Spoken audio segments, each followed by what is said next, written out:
और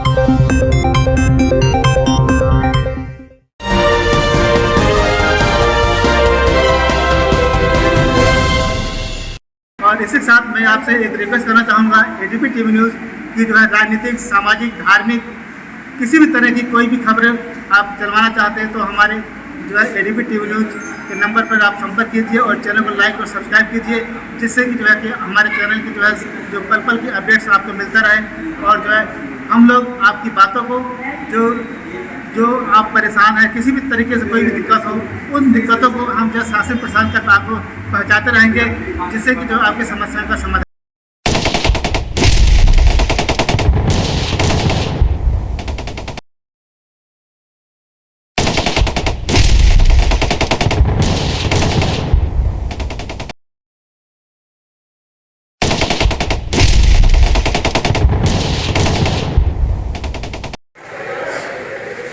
नमस्कार दर्शकों,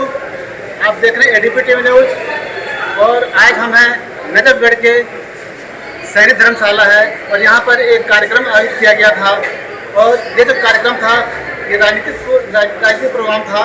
और यहाँ पर सर्वलोक हित समाज पार्टी के राष्ट्रीय अध्यक्ष यहाँ पर हमारे साथ में हैं और इन्होंने अभी हाल ही में नई पार्टी का गठन किया है और उस पार्टी के बारे में जानेंगे। वो पार्टी जो है कहाँ से शुरुआत हुआ है और किन किन राज्यों में अपने ये पार्टी पैर पसार रही है और वहाँ पर कार्यकर्ताओं को खड़ा कर रहे हैं। इसी क्रम में आज यहाँ पर जो प्रोग्राम रखा गया था जो दिल्ली प्रदेश का था, यहाँ पर जो दिल्ली प्रदेश की जो कार्यकारिणी है यहाँ के जो है पदाधिकारियों की भी घोषणा हुई है और इसी के बारे में हम यहाँ के जो राष्ट्रीय अध्यक्ष हैं उनसे हम जानेंगे और इस पार्टी की क्या उद्देश्य हैं और बहुत सारी पार्टियाँ हैं, उसके बाद भी जो है नई पार्टी की बनाने की जरूरत क्यों पड़ी। तो इसी के बीच में हम बात करेंगे आज सर्वलोक हित समाज पार्टी के राष्ट्रीय अध्यक्ष श्री सत्यनारायण गौरी जी से बात करेंगे। सर, एडीपी टीवी न्यूज़ में आपका स्वागत है। तो जैसा कि हमें पता लगा है कि जो है आपने ये पार्टी बनाई है, सर पार्टी की आवश्यकता क्यों पड़ी, जो कि अभी हमारे देश में बहुत सारी पार्टियां हैं, राजनीतिक पार्टियां हैं, सामाजिक संगठन है, तो ऐसे में जो है पार्टी की जरूरत क्यों पड़ी? इस देश में बहुत सी पार्टियां हैं, लेकिन सर्वलोक हित समाज पार्टी की ज़रूरत इसलिए पड़ी कि इस देश की जो स्थिति है, जो इस देश की जो परिस्थितियां हैं, इस परिस्थितियों को देखते हुए हम लोगों ने सोचा कि इस भारत में पुनः सम्राट अशोक का भारत बने, क्योंकि सम्राट अशोक के शासनकाल में राजतंत्र था लेकिन आज के लोकतंत्र से वह बेहतर था। तो उनके ही विचारों को लेकर के हम सभी लोगों ने सर्वलोक हित समाज पार्टी की स्थापना किए हैं ताकि यह पुनः भारत सोने की चिड़िया बन सके और जिस तरह सम्राट अशोक के शासनकाल में यह भारत संपन्न था, खुशहाल था, समृद्धशाली था, पुनः ऐसा ही भारत बन सके, इसलिए हम सभी लोगों ने सर्वलोक हित समाज पार्टी की स्थापना की है। सर, इस पार्टी की स्थापना किस दिन हुआ, रजिस्ट्रेशन कब मिला आपको? हाँ, इस पार्टी का रजिस्ट्रेशन हम सभी लोगों को बहुत संजोग की बात है कि जो हम लोगों का केंद्रीय कार्यालय है उस कार्यालय में सम्राट अशोक महान का इस वर्ष जो जयंती 9 अप्रैल को था, उस 9 अप्रैल को ही हम सभी लोगों को रजिस्ट्रेशन का कागज़ हम सभी लोगों को मिला है। यह भी बहुत अच्छा संजोग का विषय था कि सम्राट अशोक की जयंती पर ये हम लोगों को कागज़ मिला, हम लोग उन्हीं के ही सिद्धांतों को लेकर चल रहे हैं। सर, अभी जो है सर्वलोक हित समाज पार्टी की जो है दिल्ली में जो है अभी कितने जो विधानसभा है वहाँ पर आपने जो है गठन किया है पार्टी का? अभी हम सभी लोग का यह पहला कार्यकर्ता सम्मान समारोह है। हम सभी लोग प्रदेश अध्यक्ष और उनके कुछ कमेटियों का गठन भी हम लोगों ने कर दिया है। उसके पहले जब से हम लोगों ने रजिस्ट्रेशन के लिए अपना एप्लीकेशन दिया था, उसी समय से दिल्ली में भी या अन्य राज्यों में भी हम लोग काम करना शुरू किए हैं और यह कितने विधानसभा या कितने तक यह पार्टी के एक प्रदेश अध्यक्ष ही बता सकते हैं। सर, इस पार्टी का जो स्थापना का जो विस्तार हो रहा है किन किन राज्यों में हो रहा है? इस पार्टी का विस्तार जो है हम लोग मुख्य रूप से 4 राज्य से शुरू करने जा रहे हैं, जबकि इस पार्टी में हम सभी लोगों ने लगभग 8 प्रांत के लोगों को लेकर के पार्टी बनाई है और अब तक हम लोग 10-12 प्रांत के लोगों को इस पार्टी में जोड़ चुके हैं और मुख्य रूप से 4 राज्य में हम लोग इसकी शुरुआत कर चुके हैं। इस पार्टी का मेन उद्देश्य क्या है और उस उद्देश्य को जो है पूरा करने के लिए जो है आप किन किन स्तर पर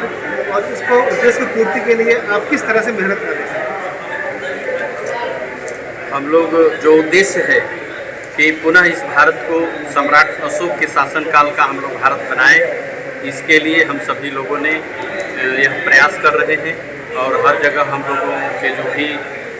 इस सोच के लोग हैं इस पार्टी के साथ जुड़ रहे हैं और जुड़कर यह प्रयास कर रहे हैं कि पुनः वैसा ही हम लोग भारत की स्थापना कर सकें। सर, अगर हम वर्तमान में देखा जाए, यहाँ पर जो है शिक्षा, स्वास्थ्य और भ्रष्टाचार और जो आतंकवाद, इस तरह की जो है घटनाएं जो घटती हैं, बहुत सारी चीज़ें आज की डेट में भारत के सामने बहुत बड़ी समस्या एक विराट रूप लेकर के भारत के सामने खड़ी हुई है। ऐसे में ये जो समस्याएं हैं, इनसे निपटने के लिए आप जो है किस तरह का जो है इनसे मुकाबला करते हैं? हम सभी लोग, जैसे इस देश की समस्या है शिक्षा, तो शिक्षा इस देश में बहुत बड़ी समस्या है। और जब सम्राट अशोक के शासनकाल को हम लोग देखते हैं तो सम्राट अशोक के समय में जो शिक्षा की व्यवस्था थी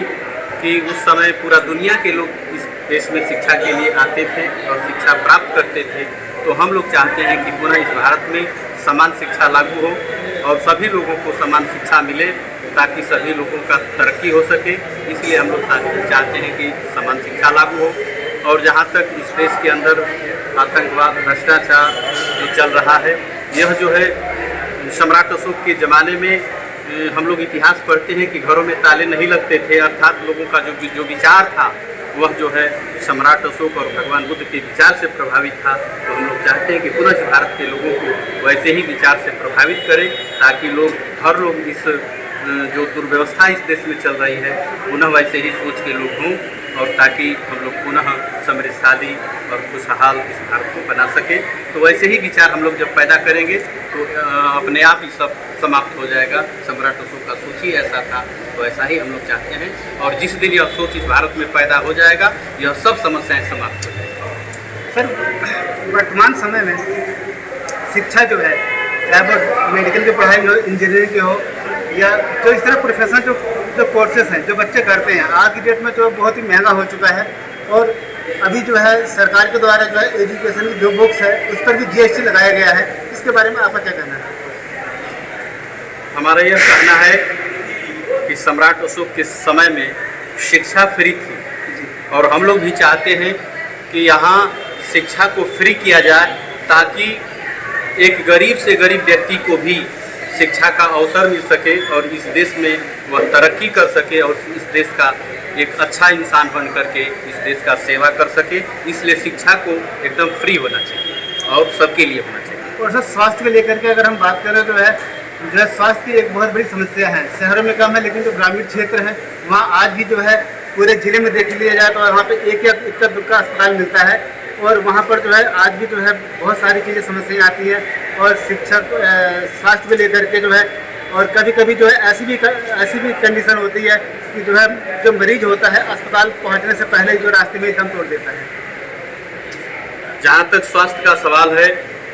सम्राट अशोक के समय में इंसान को तो छोड़िए, उन्होंने पशु पक्षियों के लिए भी अस्पताल खोला था। वो दुनिया का पहला यह भारत था कि पशु पक्षियों के लिए अस्पताल की व्यवस्था की थी। तो हम लोग भी ऐसा ही सोच रखते हैं कि इंसान तो है ही, हम लोग पशु पक्षियों तक भी हम लोग, क्योंकि उन्हीं के सिद्धांतों पर हम लोग चल रहे हैं, तो इंसान की तो व्यवस्था सुदृढ़ करेंगे ही, लेकिन पशु पक्षियों के लिए भी हम लोग उतना ही सुदृढ़ व्यवस्था करेंगे जैसा कि सम्राट अशोक के समय में। जी, तो ये थे हमारे साथ सर्वलोकी समाज पार्टी के राष्ट्रीय अध्यक्ष सत्यनारायण गौड़ जी थे।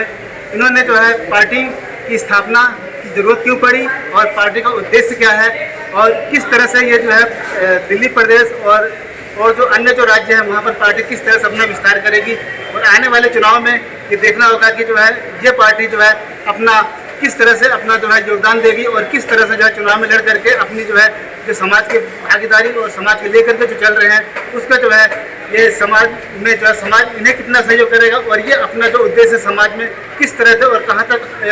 वो लाने में समर्थ होंगे और वो जनता इसका जवाब देगी। और इसी के साथ मैं इस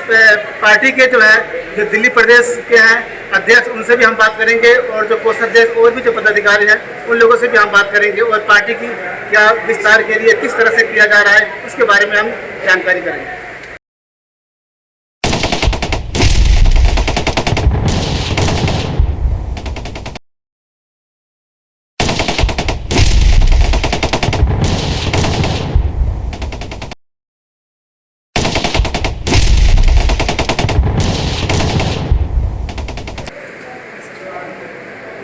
तो जैसा कि अभी हम चर्चा कर रहे थे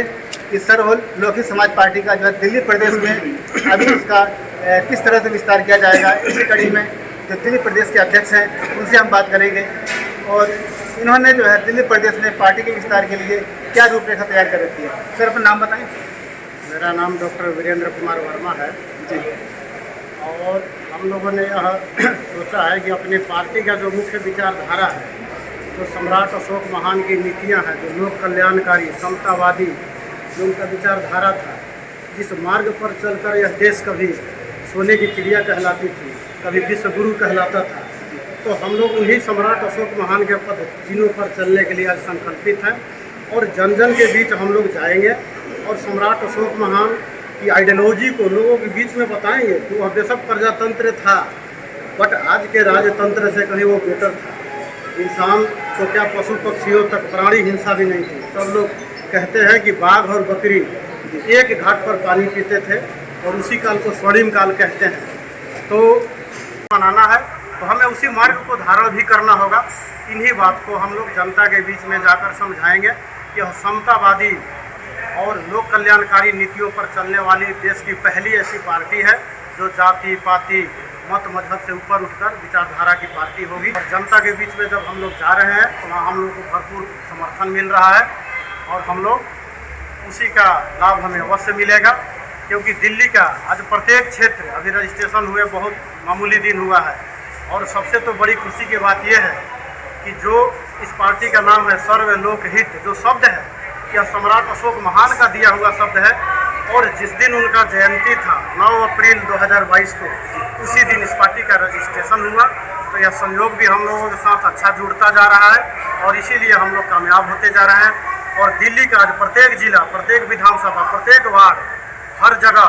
हमारे कुछ न कुछ कार्यकर्ता तैयार हो चुके हैं। जैसा कि आज आपने देखा इस कार्यक्रम में, आज कार्यकर्ता सम्मान समारोह था। हमारे राष्ट्रीय पदाधिकारीगण ने सभी कार्यकर्ताओं का हौसला अफजाई किया और सभी कार्यकर्ताओं में उत्साह है और सब उत्साह और लगन से इस कर्मा को आगे बढ़ा रहे हैं। और इसीलिए हम लोग काम के बलबूते पर हम लोग दिल्ली में कामयाब होंगे और दिल्ली ही नहीं बल्कि पूरे देश में कामयाब होंगे। हमारी अगली उद्देश्य यह है कि समान शिक्षा नीति होनी चाहिए और जिसकी जितनी संख्या है उसकी उतनी हिस्सेदारी भी मिलनी चाहिए। इसलिए हम लोग उस तथ्य पर जब जनता के बीच में जाएंगे तो जनता हमारी बातों को स्वीकार करेगी, क्योंकि हम लोगों ने कोई नया मार्ग नहीं बनाया है, हमने बल्कि उस मार्ग पर चलना शुरू कर दिया है जो मार्ग पर हमारे पूर्वजों ने चलकर इस देश को विश्व गुरु और सोने की चिड़िया बनाया था। इसलिए हम लोग उस मार्ग को चुने हैं और हमारा नेता कोई चेहरा नहीं है कि कोई ये है, हम हैं डॉक्टर वीरेंद्र, हम नेता नहीं हैं। हमारा मुख्य नेता सम्राट अशोक महान है, हमारे नेता ज्योतिबा फुले हैं, हमारा नेता भारत लेली नंबर शहीद जगदेव प्रसाद है, हमारा नेता पेरियार है, हमारा नेता ललित सिंह यादव है। हम उनके आइडियोलॉजी पे चलेंगे। यह देश का जो सर्वहारा वर्ग है, जो कमेरा वर्ग है, जो बहुसंख्यक आबादी है, उनकी कल्याण के हित से हम लोग कार्य करना चाहते हैं। इसलिए हम लोग कामयाब हैं। तो सर, दिल्ली प्रदेश का अध्यक्ष एक बहुत बड़ी जिम्मेदारी होती है और उस जिम्मेदारी को आप किस तरह से देखते हैं? जिम्मेदारी दरअसल अध्यक्ष की तो होती है, एक सिर्फ जवाबदेही होती है। जब कार्यकर्ता जिनके पास इतने ज़्यादा हों, आप अभी देखेंगे हमारे कार्यकर्ता कितने एक्टिव हैं, क्योंकि हमारा एक विचारधारा है, हम एक आइडियोलॉजी पे काम कर रहे हैं, न कि हमारा कोई चेहरा। हम ऐसे गरीब के बच्चे हैं, हमें राजनीति का बहुत सारा दूसरे पार्टियों का तजुर्बा अवश्य है, परंतु यह जो नई तरह की जो राजनीतिक पार्टी है इसका एक अलग ही ख्याति है, अलग ही इसका एक महत्व है। तो हर जगह इसका महत्व, इसके जो आइडियोलॉजी है वो हमारा महान है, इसके जो आइडियोलॉजी बनाने वाले लोग हैं वो महान है। इसलिए हम कुछ भी नहीं है, हमारा आइडियोलॉजी जरूर महान है और हम उस मार्ग पर सिर्फ चलने के लिए लोगों को प्रेरित करते हैं और अपने आप चल जाता है। तो कि प्रदेश अध्यक्ष डॉक्टर वीरेंद्र प्रताप वर्मा जी ने बताया कि जो हमारा जो उद्देश्य है और जो हमारे जो कार्यकर्ता हैं उद्देश्यों पर चलकर हम अपने लक्ष्य को पूर्ति करेंगे और उसी विचारधारा को लेकर के हम जन जन के बीच में जाएंगे और जिनको ये मानते हैं और जो पूर्वज हैं, चाहे सम्राट अशोक हो, चंद्रगुप्त मौर्य जी हो, अम्बेडकर जी हो या फिर कोई भी जो महापुरुष है, उनकी जो विचारधारा है वो विचारधारा जो है हर कोई मानता है। और इसीलिए जब उसी विचारधारा को ये लोग जाएंगे, जनता के बीच में जाएंगे, उस विचारधारा को ये जो जनता है वो नकार नहीं सकेगी और जनता मजबूरन उनको सपोर्ट करना ही पड़ेगा। और ये सारी चीज़ें आने वाले समय में बताया जाएगा। और जो है चुनाव भी आएगा ही जल्दी, एमसीडी का भी चुनाव आने वाला है दिल्ली के अंदर, तो वहाँ पर पार्टी अपने लेवल पे वो प्रत्याशी खड़ा करती है, कैसे करती है वो आने वाले समय में पता लगेगा। और वहाँ पर इनकी परीक्षा भी होगी और नए पार्टी का क्या विस्तार कैसे उसको भी ये देखा जाएगा। ये आने वाला वक्त बताएगा। धन्यवाद।